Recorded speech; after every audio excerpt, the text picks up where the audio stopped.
Hello everyone, welcome to this session. In this session, I am going to discuss about the graphical symbol of linear actuators. Here the different symbols we are going to use for the linear actuators. Linear actuators also called as hydraulic cylinders, and those are to be represented in the hydraulic circuits by the certain symbols, and those symbols I am going to discuss here. Here, the serial number we are going to take for the different cylinders and their graphical symbol and explanation for that. The first one is the single acting cylinder with unspecified return. This is a single acting cylinder, that is the extension stroke only by the fluid pressure. There is no return stroke. It is not specified by the any pressure.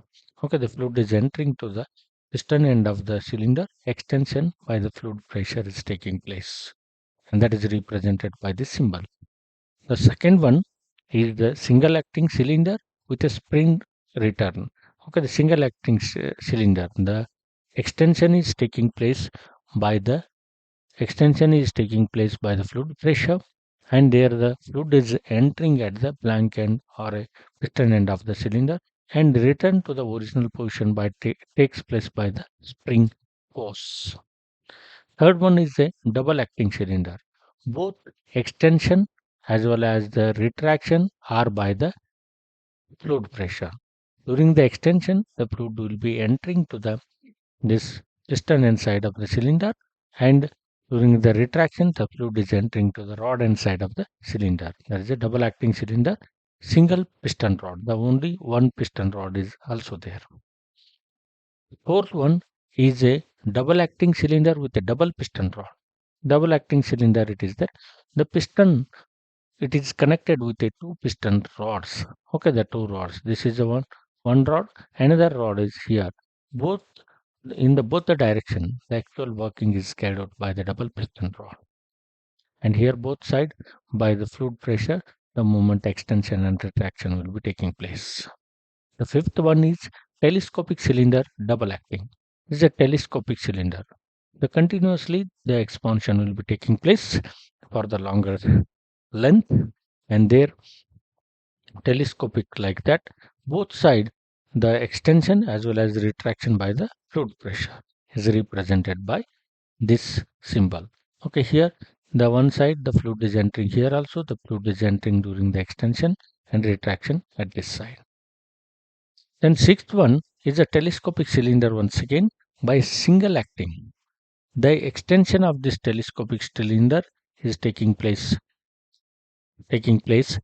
by the fluid pressure. The retraction is by unspecified. If it is a vertical, by the gravity force retraction it will be taking place. Seventh one is a double acting cylinder, fixed cushion on one side. Okay, the cushion means when during the return, okay, the piston should not hit to the cylinder head. That's why at the end the motion will be slowed down by restricting the fluid flow out of the cylinder, and that I am going to discuss as a cylinder cushioning in some other session, and you can refer that. Okay, here the cushioning is represented like this: double acting cylinder with a fixed cushion on one side, and this is a cylinder double acting cylinder with a cushion of the variable cushion on one side. The variable, the cushion, it may be cushion pressure may be varied depending upon the fluid pressure.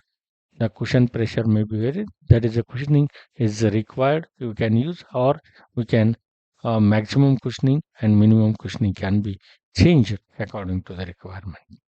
And last one, ninth, that is a double acting cylinder with a cushion on both sides. Here the double acting cylinder it is, and cushion will be both side. During the extension also the cushioning will be there, and during the retraction also cushioning is there. Cushioning means there the not avoid the heating of this piston due to the fluid pressure on the cylinder head. There the fluid flow will be restricted. Okay, so that at the end moment the piston will be slowed down. And this is eighth one, that is a double acting cylinder with a variable cushion on one side. Like this, the different symbols of the different types of the hydraulic cylinders or a linear actuators are represented on the hydraulic circuit. Thanks for watching. If you like, share, subscribe, and comment.